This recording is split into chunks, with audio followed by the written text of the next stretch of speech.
وہ شخص ساری دنیا کے لیے محسن بننا چاہتا تھا اور ہر نابینا کو بصارت دینا چاہتا تھا، لیکن اس کے لیے اس نے جو راستہ چنا وہ انتہائی ہولناک تھا اور کتنے ہی لوگوں کو وہ بصارت سے محروم کر چکا تھا۔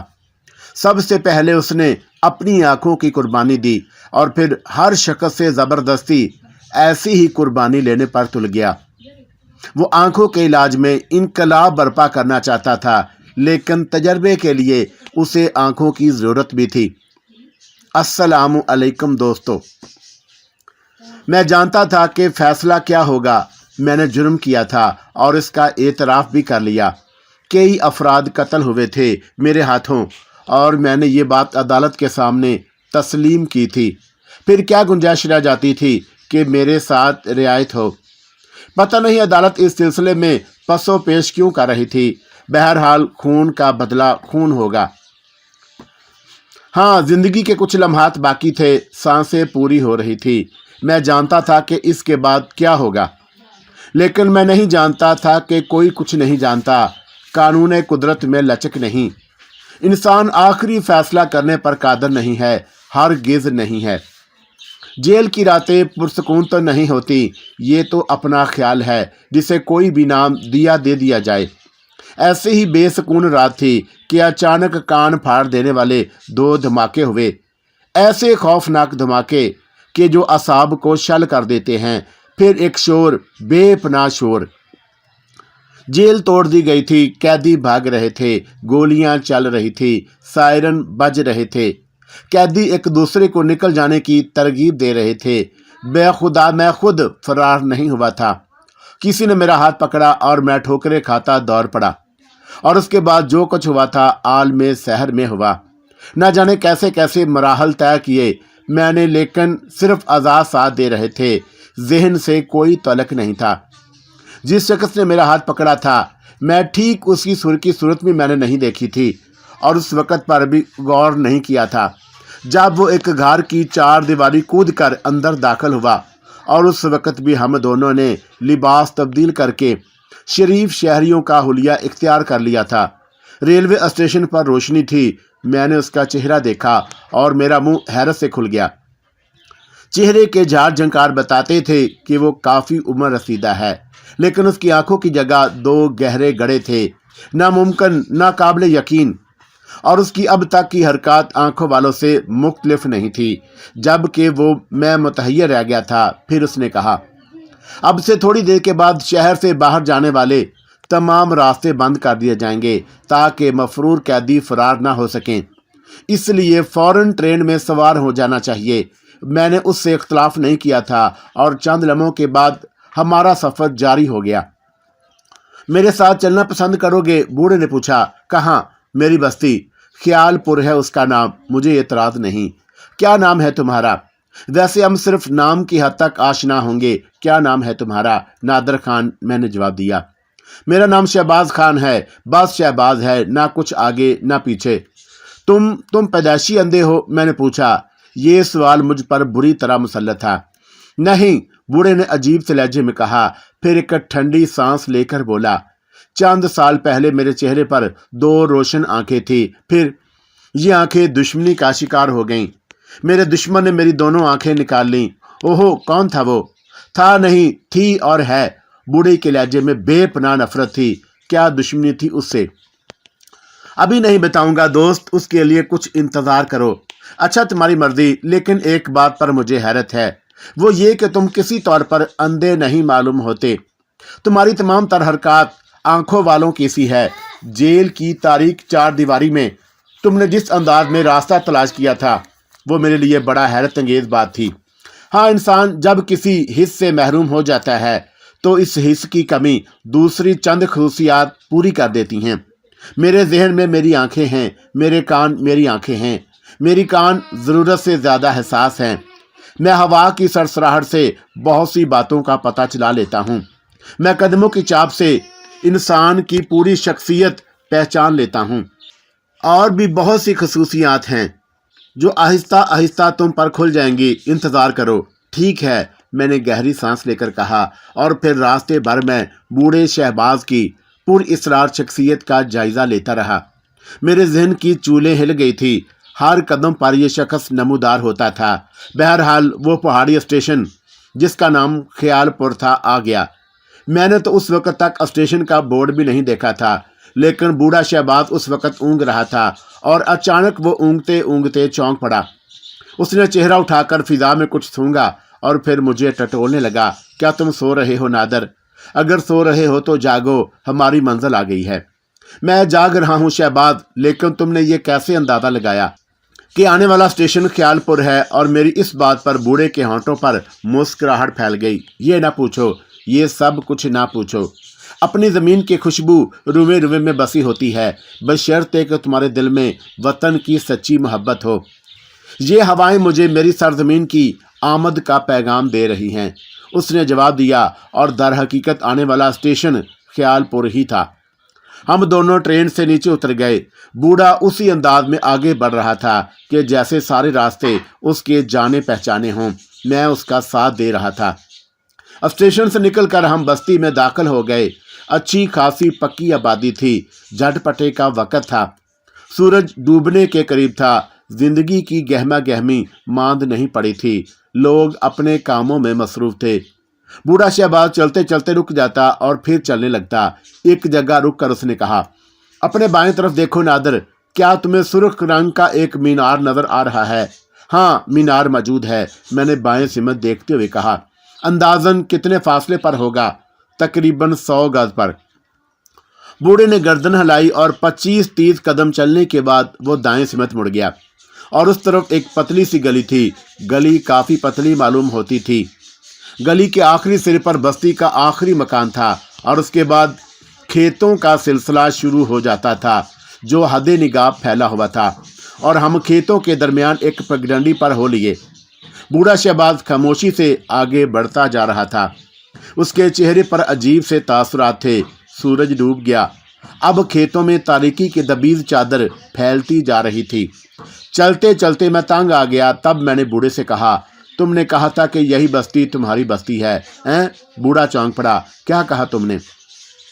میں کہہ رہا تھا کہ تم دیکھ نہیں سکتے، اپنے ذہن کی آنکھ سے دیکھو کہ سورج چھپ چکا ہے اور تاریکی پھیلتی جا رہی ہے، اور ہم طویل و عریض کھیتوں کے درمیان چلے جا رہے ہیں۔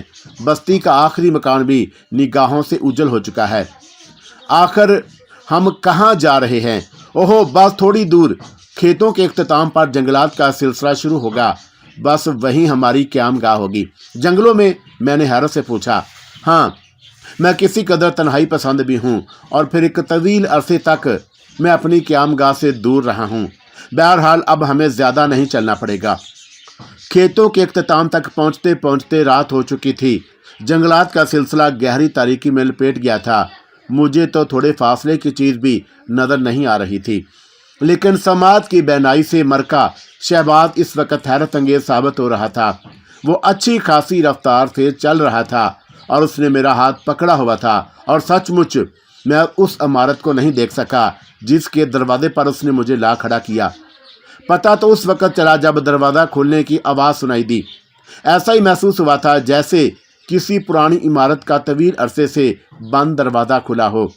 چون چر کی آوازیں بلند ہوئی، اور پھر بوڑھے شہباز کی آواز سنائی دی، کیا خوف زدہ ہو؟ بوڑھے کی بات مجھے بالکل پسند نہیں آئی، اس لیے میں نے اس کا جواب ہی نہیں دیا۔ اس نے چونک کر میرے ہاتھ کو ٹٹولا اور پھر اسے پکڑ کر بولا، غیر معمولی طور پر خاموش ہو، کیا بات ہے؟ کچھ نہیں، تم بار بار احمقانہ گفتگو کرنے لگتے ہو۔ بھلا میں دنیا سے کسی چیز سے خوفزدہ ہو سکتا ہوں؟ میں نے ناگواری سے کہا۔ اوہو، مجھے افسوس ہے، واقعی میں نے غلط جملے استعمال کیے ہیں، مگر تمہاری خاموشی کیا معنی رکھتی ہے؟ بس میں حیران ہوں، میں اس عمارت کو بھی نہیں دیکھ سکا تھا، میں نے جواب دیا، اور شہباز نے ہلکا سا کہکہ لگایا، کافی تاریکی ہے شاید۔ ہاں، میں نے گہری سانس لے کر کہا۔ میرا ہاتھ پکڑ کر چلتے رہو، آؤ، اس نے کہا، اور میں اس کے ساتھ چل پڑا۔ اندازہ نہیں ہو رہا تھا کہ یہ کیسی عمارت ہے، مجھے تو اس کے در و دیوار تک نہیں نظر آ رہے تھے، لیکن اندھا شہباز مڑ رہا تھا، ویسے کافی وسیع عمارت معلوم ہوتی تھی، کیونکہ اندر داخل ہونے کے بعد بھی کافی دیر تک چلنا پڑا۔ پھر بوڑھا رکا اور اس نے کمرے کا دروازہ کھولا۔ میں ایک گہری سانس لے کر اس کے ساتھ کمرے میں داخل ہو گیا۔ لیکن تاریکی کے سوا کچھ نہ تھا۔ کمرے میں سیلن کی بو بالکل نہیں محسوس ہوئی۔ اس کا مطلب تھا کہ وہ کشادہ اور ہوادار ہے اور کسی طرف سے اس میں ہوا آتی ہے۔ ٹھہرو، میں تمہارے لیے روشنی کر دوں۔ میں نے لفظ تمہارے لیے ٹھیک استعمال کیا ہے۔ ظاہر ہے کہ میرے لیے روشنی اور تاریکی یکساں ہے نا؟ اس نے کہا، اور میں نے اس وقت بھی خاموشی مناسب سمجھی تھی۔ لیکن تھوڑی دیر کے بعد کمرے میں ایک شمع دان روشن ہو گیا۔ پہلے ایک شمع جلی تھی اور اس کے بعد متعدد خاصی روشنی ہو گئی تھی۔ ٹھیک ہے، اس نے پوچھا۔ ہاں، میں نے آہستہ سے کہا۔ میں کمرے میں کی ہوئی آرائش دیکھ رہا تھا۔ چاروں طرف انتہائی پرانے طرز کا فرنیچر موجود تھا۔ فرش پر سرخ رنگ کا ایک دبیز قالین بچھا ہوا تھا۔ ایک طرف حسین مسحری تھی۔ غرض ہر لحاظ سے اسے ایک قیمتی کمرہ کہا جا سکتا تھا، جس سے بوڑھے کے ذوق کا پتہ چلتا تھا۔ یہ عمارت تمہاری ہے؟ میں نے پوچھا۔ ہاں، آبائی پشتوں کی، اور اس نے جواب دیا۔ لیکن کیا یہاں تمہارے سوا اور کوئی موجود نہیں ہے؟ اس نے کہا۔ کون ہے؟ میرے 2 ملازم۔ اوہ، مگر عمارت تو ویرانے میں ہے، اور یہاں وہ لوگ کس طرح رہتے ہوں گے؟ وہ بھی میری طرح پرسکون پسند ہیں، اس لیے انہیں یہاں رہنے میں کوئی اعتراض نہیں، شہباز نے مسکراتے ہوئے کہا، اور میں نے گردن ہلا دی۔ یہ سکون کی جگہ ہے۔ مجھے خوشی ہے کہ ہم نہایت کامیابی سے یہاں تک آ پہنچے۔ اب ہمیں کوئی خطرہ نہیں۔ اول تو پولیس جیل سے مفرور قیدیوں کو تلاش کرتی یہاں تک نہیں پہنچ سکتی، اور اگر پہنچ بھی گئی تو اسے اس ویران عمارت میں کچھ نہیں ملے گا۔ یہاں داخل ہونے والے باہر کے لوگ یہاں کچھ نہیں تلاش کر سکتے۔ ہاں، یہ جگہ مجھے ایسی ہی لگتی ہے، میں نے جواب دیا۔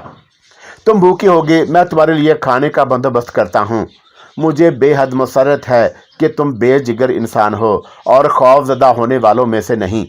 یہاں تمہیں جو کچھ نظر آئے اس سے متاثر ہونے کی ضرورت نہیں ہے، کیونکہ یہاں سب ہمارا اپنا ہے۔ ٹھیک ہے بڑے میاں، آپ میرے لیے پریشان نہ ہوں، میں نے جواب دیا، اور پر اصرار بوڑھا مسکراتا ہوا باہر نکل گیا۔ اس کے جانے کے بعد میں آرام دہ کرسی پر دراز ہو گیا، اور در حقیقت میں یہاں خوف زدہ نہیں تھا۔ اور میری اس کیفیت کا جواز یہ ہے کہ میں نے طویل عرصہ موت کے تصور میں گزارا تھا۔ خوف کی بنیادی وجہ تکلیف، آزار یا موت ہوتی ہے، یعنی اس سلسلے میں موت آخری سٹیج ہوتی ہے، اور میں اس سٹیج میں تھا۔ ایک جذباتی مقصد کے تحت میں نے موت اپنا لی تھی، اور مجھے زندگی سے دلچسپی ہوتی تو اول تو میں اپنے باپ کی موت کا انتقام لینے کے لیے اتنا بہانہ کھیل ہی نہ کھیلتا، یا پھر انتقام لینے کے بعد وہاں سے فرار ہونے کی کوشش کرتا۔ لیکن میں نے خوشی سے خود کو موت کے حوالے کر دیا تھا، گویا مجھے اب زندگی کی ضرورت نہیں تھی، اور اب میں سپرمین بننے کی کوشش نہیں کروں گا۔ جب مجھے سزائے موت سنائی گئی تو میں نے موت کے بارے میں سوچا ضرور تھا، لیکن وہی عزم، وہی استقلال قائم رہا تھا، یعنی میں نے اپنی زندگی کی حدیں اپنے مقصد سے منسلک کر دی تھی، اس لیے مجھے موت سے ڈر نہیں لگا۔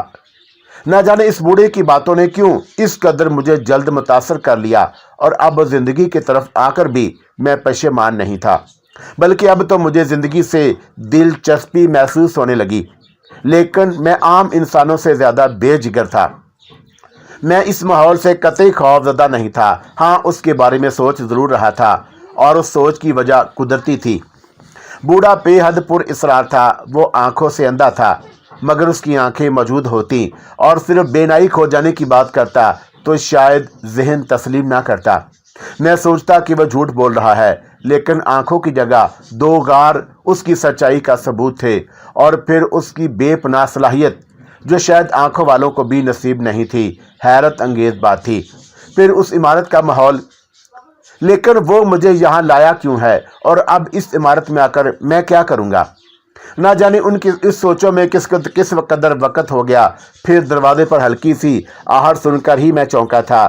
دروازہ کھل رہا تھا، اور پھر بوڑھے کی بجائے ایک اور شخص اندر داخل ہوا۔ اس کے ہاتھوں میں کھانے کی ٹرے تھی جو اس نے انتہائی تہذیب سے ایک میز پر رکھ دی، اور پھر پانی وغیرہ رکھ کر سیدھا ہوا تو میں بری طرح چونک پڑا۔ اور اس کی بھی دونوں آنکھیں غائب تھی، اور ان کی جگہ 2 گہرے غار تھے، سیاہ گہرے غار۔ میں ششدر رہ گیا، اپنی جگہ سے اٹھ کر اس کے قریب پہنچ گیا۔ میں نے صاف محسوس کیا تھا کہ کھانا لانے والے نے اپنے قریب میری موجودگی کو بخوبی محسوس کر لیا تھا۔ پھر وہ نرم آواز میں بولا، کھا لیجئے جناب۔ ओ हाँ ठीक है, सुनो, क्या तुम अंधे हो? मैंने पूछा, लेकिन वो उसी तरह वापस मुड़ गया जैसे अंधा ही ना हो, बहरा भी हो, और दरवाजे से बाहर निकल गया। मैंने तवील सांस लेकर शाने हिलाए और फिर खाने की तरफ मतवज्जा हो गया। जहन्नम में जाए सब कुछ, ख्वाह ये अंधों की नगरी हो या बहरों की, मैं जेल से बाहर निकल आया हूँ। अब जिंदगी मेरी अपनी है। बूढ़ा शहबाज बेशक मुझे जेल से निकालने में मेरा मावन है, मेरा मददगार है, लेकिन अब अपनी ज़िंदगी में उसका पाबंद तो नहीं। जब तक दिल चाहेगा रहूँगा, और जब दिल चाहेगा तो यहाँ से निकल जाऊँगा। मैंने डट कर खाना खाया, बहुत उम्दा खाना था, और फिर मैं बर्तन एक तरफ सिरका कर मुल्हका बाथरूम में गया। दांत वगैरह साफ किए। शेव काफ़ी दिन से नहीं बनाया था, वो बनाया। बहरहाल इस वक्त मैंने उस कमरे से बाहर निकलना मुनासिब नहीं समझा। जाता भी कहाँ। चुनाचा मैं मसहरी पर लेट गया और सोने की कोशिश करने लगा। अरसे के बाद एहसास हो रहा था कि जेल की बजाय घर में हूँ। अब वो घर किसी का भी हो, ज़मीन पर टाट बिछाकर सोते हुए ना जाने कितना वक्त गुजर चुका था। आरामदा मसहरी अजीब सी लगी, और जैसे नींद तो तुली बैठी थी, गहरी नींद सो गया, और दूसरे दिन सुबह को ही आंख खुली। नाश्ता बूढ़े ने मेरे साथ ही किया था, और नाश्ते के लिए हम जिस कमरे में गए वो भी बाकायदा ड्राइंग रूम था, जिसमें अखरोट की लकड़ी की मुनकिश मेज़ और ऐसी ही कुर्सियों का सेट था। बर्तन भी नहायत कीमती थे। बूढ़ा खासा साहब हैसियत था। नाश्ते से फारिग होने के बाद मैंने कहा, शहबाज, मैं एतराफ़ करता हूँ कि यहाँ के हालात देखकर तुम्हारी शख्सियत को महसूस करके तजस्सुस की किसी कदर बढ़ गया है कि मैं तुम्हारे बारे में जानने के लिए बेचैन हूँ। क्यों ना ऐसा किया जाए कि हम दोनों अपना अहद तोड़ दें। तुम मुझे अपने बारे में बता दो और मैं तुम्हें अपने बारे में। मेरी बात सुनकर बूढ़े के होंठों पर मुस्कुराहट फैल गई। उसकी बजाय क्यों ना हम काम की बातें करें, उसने कहा। लेकिन मेरा तजस्सुस, तुम्हें कोई तकलीफ तो नहीं, लेकिन मैं तुम्हारे अंधे मुलाजिम के बारे में जानना चाहता हूँ। हैं? क्या जानना चाहते हो उसके बारे में? क्या तुम्हारा दूसरा मुलाजिम भी अंधा है? हाँ, वाकई। मैं उछल पड़ा। हाँ, मैं गलत नहीं कह रहा, लेकिन माफ़ करना, ये अंधों की टीम तुमने क्यों जमा की है? इसे मेरा कम्प्लेक्स समझ लो। मैं खुद अंधा हूँ, इसलिए मैं चाहता हूँ कि मेरे साथी भी अंधे हों। बूढ़े ने मुस्कुराकर जवाब दिया।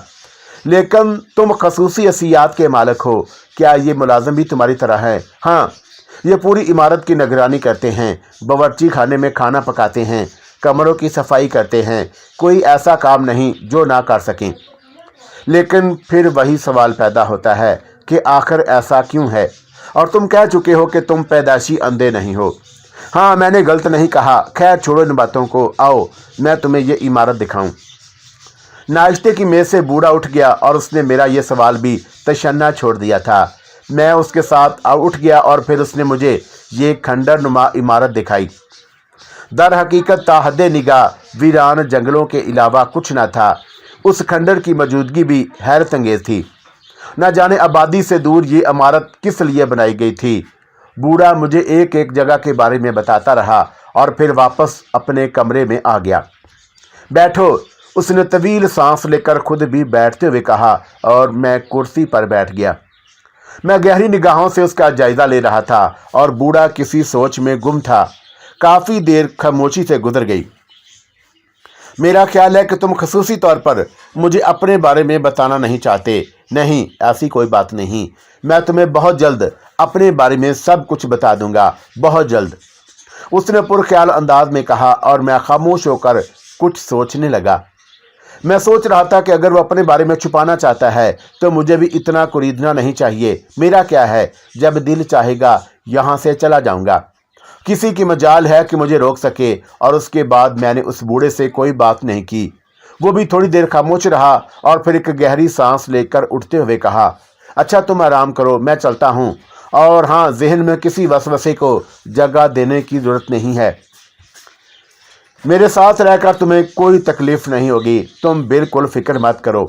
मैंने दोबारा ज़िंदगी कबूल कर ली है और अब मैं उसके साथ पूरा इंसाफ करूँगा, यकीनन। और उसने मुस्कुराते हुए कहा और फिर दरवाजे से बाहर निकल गया। मैं अब यहाँ से किसी हद तक उकताहट महसूस करने लगा था और दूसरे अंदाज में सोच रहा था, क्यों ना राह फरार इख्तियार की जाए। जो फासला तय करके मैं यहाँ तक पहुँचा था, उससे वापसी भी जा सकता था। कौन रोकने वाला था? थोड़ी देर और सही, और फिर मैं मसहरी की तरफ बढ़ गया, लेट गया, और इसके अलावा और काम भी क्या था। लेकिन अब क्या करना चाहिए? यहाँ से कहाँ जाऊँ? किस तरह ज़िंदगी बसर करूँ? ज़ाहिर है कि पुलिस मेरा ताक़ब करेगी। मैं कातिल था और सज़ाए मौत का मुजरम। महज़ब देना में पता नहीं मेरे खिलाफ क्या क्या कार्रवाइयाँ हो रही होंगी। लेकिन जब ज़िंदगी से हाथ धो लिए थे, जब अपने आप को मुर्दा ही तसव्वुर कर लिया था, तो अब जिंदा रहने के खौफ बेमैनी थे। आंख मचोली में कोई हर्ज नहीं। जिंदा बच गया तो ठीक है, और पुलिस की गोली दिल में उतर गई तो बहरहाल मौत तो आनी है। लेकिन अब इस बूढ़े से कुछ घिन सी महसूस होने लगी। उस बोर माहौल में जिंदा रहना भी बेमकसद है। जब जिंदगी का कोई तसव्वुर ही नहीं, तो फिर क्यों ना चंद सांसें जिंदगी से भरपूर माहौल में गुजारी जाएं। मैंने दिल में फैसला कर लिया कि बहुत जल्द यहाँ से चला जाऊंगा। दोपहर हुई और फिर शाम हो गई। रात के खाने पर भी बूढ़ा मेरे साथ था। कोई ख़ास गुफ्तगू नहीं हुई और मुझे खाने के बाद आराम की तलकीन करके चला गया। मैं भी बेजार कमरे में वापस आ गया और अब तो बिल्कुल ही दिल उकता गया। मैंने सोने की कोशिश की और जहन नीम गनूदा हो गया। कमरे का दरवाज़ा अंदर से बंद कर दिया गया था। अचानक मुझे एहसास हुआ जैसे उस कमरे में मेरे अलावा भी कोई मौजूद है, और उसका एहसास गहरी गहरी सांसों से हुआ था, और सांसों की आवाज़ इतनी तेज़ थी जैसे खराटे लिए जा रहे हों। पहले तो मैंने सोचा कि शायद मेरी समात का धोखा है, लेकिन सांस इतने तेज़ थे कि जहन की गनूदगी दूर हो गई और आंखें खोलकर चारों तरफ देखने लगा। लेकिन शमादान की रोशनी में कोई नज़र नहीं आया। फिर ये आवाज़ कहाँ से आ रही है? पूरे तौर से गौर किया तो एहसास हुआ कि मसहरी के नीचे से तेज़ सांसों की आवाज़ आ रही है। मैं उछल कर नीचे कूद आया। ये हैरत अंगेज़ बात थी। भला कौन हो सकता है? बेसाख्ता मैं नीचे झुका और फिर उछल कर पीछे हट गया। यकीनन कोई मौजूद था। 2 पाँव सामने ही नज़र आ रहे थे। चौंका शमादान की रोशनी मसहरी के उस रुख पर नहीं आ रही थी, इसलिए अंदाज़ा नहीं हो सका कि ये पाँव बूढ़े शहबाज के हैं या उसके नौकर के। बहरहाल मैंने कोई तकल्लुफ़ नहीं किया और इत्मीनान से दोनों पाँव पकड़ लिए और ज़ोहर से बाहर घसीट लिया। उसके साथ ही एक नस्वानी चीख कमरे में गूंजी। चीख के साथ ही मैंने घबराकर पाँव छोड़ दिए और उछल कर पीछे हट गया। लेकिन मैंने जिस हालत में उसे घसीटा था, उससे तो वो पूरी तरह बाहर आई, और अपने कमरे में एक हसीन और नौजवान दोशीज़ा को देखकर मेरी आंखें मुतहय्यना अंदाज में फैल गईं। जो कुछ हो रहा था नाकाबिले यकीन था, क्योंकि अब तक मैंने सिर्फ बूढ़े शहबाज को देखा था या उसके अंधे मुलाजमों को। अब तक तो ना तो किसी लड़की के बारे में सुना था और ना ही ऐसे आसार नजर आए थे। वो मुतहय्यना अंदाज में पलकें झपका रही थी, जैसे सोने से जागने वाली वक्ती तौर पर खाली जहन होती हैं, और उसके चेहरे की तराशी अजीब सी थी। उम्र का कोई तयन नहीं किया जा सकता था। एक निगाह में महसूस होता कि वो एक सादा सी लड़की है, लेकिन बगौर देखने से चेहरे पर बेहद सफाकी नजर आती थी। होंठों की तराशी में एक नुमायां खसूसियत थी। उसके बदन पर स्याह चुस्त पतलून और सफ़ेद मर्दाना कमीज थी। बालों का स्टाइल काफ़ी खूबसूरत था, और उसकी पलकें झपकाने का अंदाज यूँ महसूस हुआ जैसे वो हवास की दुनिया में वापस आ गई हो। और उसने दोनों कोहनियाँ ज़मीन पर लटकाईं और बदन को थोड़ा सा उठाया, और फिर एक बेतअल्लक सी कड़ा के साथ उठकर बैठ गई। उसने ज़ोर से आंखें बंद करके गर्दन झटकी और मेरी तरफ देखने लगी। कब आए तुम? उसने सवालिया अंदाज में पूछा, जैसे बरसों की शनासा हो। क्या मतलब? कौन हो तुम? मैंने मुतहय्यना अंदाज में पूछा। नीलम, उसने बेपरवाही से जवाब दिया। बड़ी खुशी हुई आपसे मिलकर, लेकिन आप कौन हैं और कहाँ से नाज़िल हुई हैं? इस मसहरी के नीचे से। सुभान अल्लाह, क्या अभी अभी पैदा हुई हैं? नहीं, मेरी उम्र तो 22 साल है। तो ए 22 साल हसीना, अब अपना शान नज़ूल भी बता दे। कैसी बातें कर रहे हो तुम? पूरे 4 घंटे से तुम्हारा इंतज़ार कर रही हूँ। वो दोनों यकीनन तलाश कर रहे होंगे, बल्कि शायद मायूस भी हो चुके होंगे। बस मैं छुप आई और सीधी इस मसहरी के नीचे आ घुसी। पता नहीं किस वक़्त नींद आ गई तुम्हारा इंतज़ार करते करते। हो, और मैंने परेशानी से गर्दन हिलाई। ना जाने इस बूत खाने में क्या क्या था। अब इस लड़की से क्या कहा जाए, और ये जो कुछ कह रही है उसे क्या समझा जाए। पता नहीं कौन है और इस इमारत में कहाँ से आ गई? शहबाज से उसका क्या ताल्लुक है? बहुत से सवालात मेरे जहन में मचल रहे थे। चंद साइत मैं उसकी शक्ल देखता रहा, फिर ना जाने क्यों उसे सहारा देने के लिए हाथ आगे बढ़ा दिया। सहारा कबूल कर लिया गया। उसका नाजुक हाथ मेरे हाथ में आ गया। तब वो उठ गई और शुक्रिया कहकर एक कुर्सी पर बैठ गई। खुदा के लिए अब तो बता दो कि कौन हो तुम? अरे तुम ये नहीं जानते? जी नहीं। कह तो चुकी हूँ कि नीलम हूँ और तुम्हें हम इतला देने आई थी। अच्छा तो फरमाइए। मैंने निचला होंठ दांतों में भींच कर कहा। भाग जाओ, फौरन फौरन भाग जाओ, बस इसके अलावा और कुछ नहीं कहूँगी। क्यों, खैरियत? यहाँ मेरी मौजूदगी आपको गिरां गुजर रही है?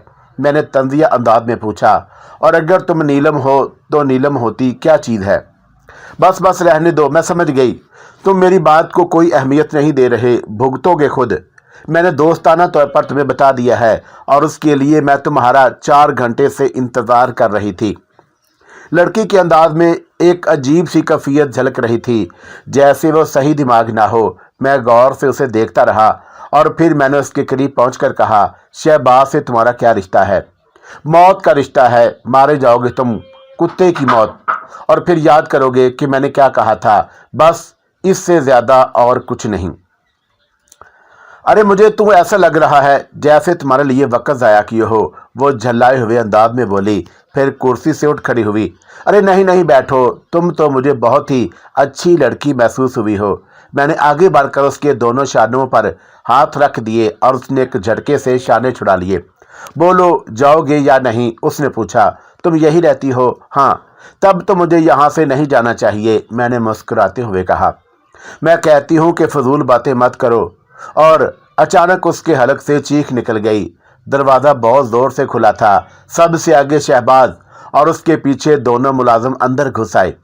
तीनों के चेहरे पर खौफनाक तासरात थे। शहबाज मुंह उठाकर कुत्ते की तरह सूंघने लगा और फिर गुर्राई हुई आवाज़ में बोला, हूँ तो तुम यहाँ मौजूद हो? मैं तो अभी आई थी, लड़की ने खौफजदा लहजे में कहा और उसकी आंखों से खौफ टपकने लगा। चलो इसे यहाँ से ले जाओ, बूढ़े ने कहा और दोनों मुलाजमीन ने आगे बढ़कर लड़की के बाजू पकड़े और उसे खासी बेदर्दी से घसीटते हुए बाहर ले गए। लड़की ने मुंह से आवाज़ नहीं निकाली थी। शहबाज के चेहरे पर बला की संजीदगी तारी थी। चंद शायद वो सोचता रहा और फिर उसके होंठों पर मुस्नुई मुस्कुराहट फैल गई। क्या कर रही थी वो बेवकूफ़ लड़की? उसने आहिस्ता से पूछा। जो कुछ भी कह रही थी उससे तुम्हें सरोकार नहीं होना चाहिए। मैं तुम्हें कुछ नहीं बताऊंगा क्योंकि तुमने मुझे यहाँ के बारे में कुछ भी नहीं बताया, मैंने बिगड़ते हुए लहजे में कहा। नादर, तुम बहुत बेसब्रे इंसान मालूम होते हो। मैंने तुमसे कहा था कि मैं तुम्हें सब कुछ बता दूंगा, लेकिन ना जाने क्यों तुम्हें इस सिलसिले में इतनी जल्दी है। बहरहाल उसके बारे में सुनो, वो मेरी बेटी है नीलम। उसका दिमाग उलट चुका है, मुकम्मल तौर पर पागल है और उसकी किसी बात का भरोसा नहीं किया जा सकता। अब बताओ कि वो क्या कह रही थी तुमसे? बस मेरा ख्याल है कि कोई खुलकर बात नहीं की थी। कह रही थी कि यहाँ से भाग जाओ वरना मुसीबत में गिरफ्तार हो जाओगे, बस इसके अलावा और कुछ नहीं कहा। और यूँ महसूस हुआ जैसे बूढ़ी ने इत्मीनान की सांस ली हो। फिर वो गमज़दा अंदाज में बोला, मेरी ज़िंदगी का सबसे बड़ा अलमिया ये बच्ची है और उसकी माँ उसकी पैदाइश के वक़्त ही मर गई थी और उसके बाद मैंने ही इसे परवरिश किया।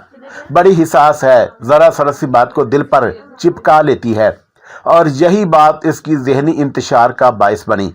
अब वो सही दिमाग नहीं है। उसकी गैर मौजूदगी से हम बड़े परेशान हो गए थे। बहरहाल शुक्र है कि तुम्हारे कमरे में मिल गई और हमें उसकी तलाश में जंगलों का रुख नहीं करना पड़ा। मेरा ख्याल है कि तुम्हें नींद आ रही होगी, आराम करो। अहमक लड़की ने तुम्हें परेशान किया। बूढ़ा उठने लगा मगर मैंने उसका हाथ पकड़कर उसे रोक दिया। बैठो शहबाज, मुझे अभी नींद नहीं आ रही। तुम मुझे उस लड़की के बारे में कुछ और बताओ। सुबह को सही नादर, मैं खुद भी थकन महसूस कर रहा हूँ, शहबाज ने उकताए हुए लहजे में कहा। तुम्हारी मर्जी। वैसे मैं महसूस कर रहा हूँ शहबाज कि तुम मुझसे बहुत सी बातें छुपा रहे हो और मुझे अपने बारे में कुछ नहीं बताना चाहते। बहरहाल तुम मेरे मौसन हो। तुमने मुझे जेल से फरार होने में मदद दी है। मैं तुम्हें किसी सिलसिले में मजबूर नहीं कर सकता। اگر تم اپنے بارے میں نہیں بتانا چاہتے تو نہ بتاؤ، بلکہ سچ کہو۔ اگر تمہیں میری یہاں موجودگی ناگوار گزر رہی ہے تو میں یہاں سے چلا جاؤں۔ ہم دونوں ایک دوسرے کو دوست کی حیثیت سے یاد رکھیں گے۔